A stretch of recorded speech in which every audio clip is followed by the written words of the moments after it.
অনুশ্রীকে মিথ্যে বলে হঠাৎই অসুস্থ হসপিটালাইজ হওয়া ঈশিতাকে দেখার জন্য ছুটে গেল ঈশান। হ্যাঁ বন্ধুরা, ভিডিওতে লাইক দেখতে থাকুন। যে মুহূর্তে কিনে হঠাৎ করেই ঈশিতাকে হসপিটালাইজ করার এই খবরটা ঈশিতা স্বয়ং নিজে যখন কিনা ঈশানকে ফোন করে দেয়, ঠিক সেই মুহূর্তেই ঈশানের রাতে হঠাৎ করেই চিৎকার করে ওঠে এবং ঈশান বলতে থাকে যে না না না, এই মুহূর্তে কোনো মতে অনুশ্রীকে বলে যাওয়া সম্ভব হবে না। কারণ অনুশ্রীকে যদি আমি এই মাঝরাতে বলি যে আমি ঈশিতার কাছে যাচ্ছি, তাহলে হয়তো অনুশ্রী অন্য কিছু ভাবতে পারে, সেটা কোনো মতেই হতে দেওয়া যাবে না। কারণ আমি কোনো মতেই চাই না যে আমাদের বৈবাহিক জীবনে ঈশিতাকে নিয়ে কোনো রকম কোনো অশান্তির সৃষ্টি হোক। ঠিক সেই মুহূর্তে যখন কিনা লুকিয়ে সকলের নজর এড়িয়ে যখন কিনা ঈশান অবশেষে ঈশিতার কাছে ছুটে যায়, ঠিক সেই মুহূর্তে অনুশ্রী বলতে থাকে যে কী এমন হয়ে গেল যে মাঝরাতে ঈশান আমাকে না বলে না করে এখান থেকে চলে গেল, কেমন কী বা আমার কাছে লুকোনোর চেষ্টা করছে। ঠিক সেই মুহূর্তে যখন কিনা ঈশিতা বারবার করে ঈশানকে কল করতে থাকে এবং ঈশান যখন কিনা বলতে থাকে এই তো ঈশিতা, আমি চলে এসেছি হসপিটাল অনেকটা কাছাকাছি, তুই একদম ঘাবড়াবি না, আমি চলে এসেছি। ঠিক সেই মুহূর্তে যখন কিনা ঈশিতা হসপিটালাইজ হওয়া অবস্থায় যখন কিনা ঈশান ঈশিতার কাছে ছুটে যায় এবং ঈশিতার এই কন্ডিশন দেখা মাত্রই যখন কিনা ঈশান বলতে থাকে যে কী ব্যাপার ঈশিতা,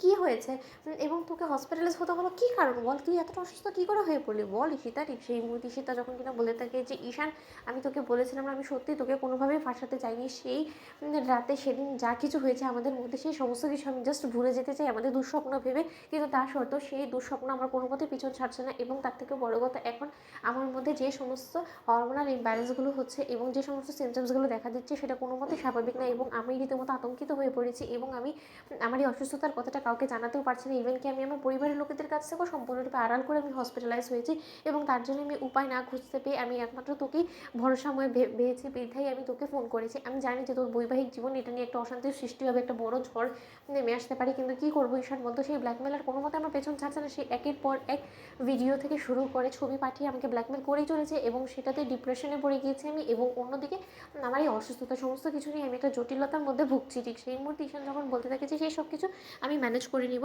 সেই ব্ল্যাকমেলারের সঙ্গে আমি ডিল করে নেবো, কিন্তু তুই আগে আমাকে বল যে তোর কী এমন অসুস্থতা দেখা দিয়েছে। ঠিক সেই মুহূর্তে ঈশিতা যখন কিনা বলতে থাকে যে সেটা সম্পূর্ণরূপে ডক্টরই বলতে পারবে। ঠিক সেই মুহূর্তে ঈশান যখন কিনা ডক্টরের কাছে যায়, ঠিক সেই মুহূর্তে ডক্টর বলতে থাকে যে দেখুন, আমি ওনার কিছু টেস্ট করতে দিয়েছি, সেই টেস্টের রিপোর্টস আসা মাত্রই আমি আপনাকে জানাতে পারবো যে আসলে মূলত ওনার হয়েছে কি। কিন্তু বাই দ্য ওয়ে, আপনি ওনার সম্পর্কে কী হন বলুন তো, আপনি কি ওনার হাজব্যান্ড? ঠিক সেই মুহূর্তে যখন কিনা ঈশান বলতে থাকে যে না, আমি তো ওর হাজব্যান্ড নয়, কিন্তু আপনি এই সমস্ত কথা কেন বলছেন, মানে ওর হাজব্যান্ড বা ওর গার্ডিয়ান স্বরূপ কাউকে লাগবে। ডক্টর ঠিক সেই মুহূর্তে ডক্টর বলতে থাকে যে বারে, উনি যদি ম্যারিড নাই হয়ে থাকে, ওনার যদি হাজব্যান্ড নাই থেকে থাকে, তাহলে উনি কনসিভ কী করে করতে পারে। আমি যে টেস্টগুলো করেছি সেটা তো সম্পূর্ণরূপে ওনার কথার ভিত্তিতে ধারণা করে যে উনি বলছেন যে ওনার মধ্যে কিছু প্রেগনেন্সির সিমটমস দেখা দিয়েছে এবং সেটার উপরে বেস করে আমি কিছু টেস্ট হতে দিয়েছি এবং তার জন্যই ওনার শরীরে এতটা জটিলতা দেখা দিয়েছে এবং তার জন্যই তো আমি রীতিমতো রিপোর্টসটা আমি যে জানাবো, আমি ভাবছিলাম যে তার হাজব্যান্ডকে জানাবো, কিন্তু এখানে তো বলছেন যে সে আনম্যারিড। তো বন্ধুরা, লাইক এবং শেয়ার করো, সাবস্ক্রাইব করো।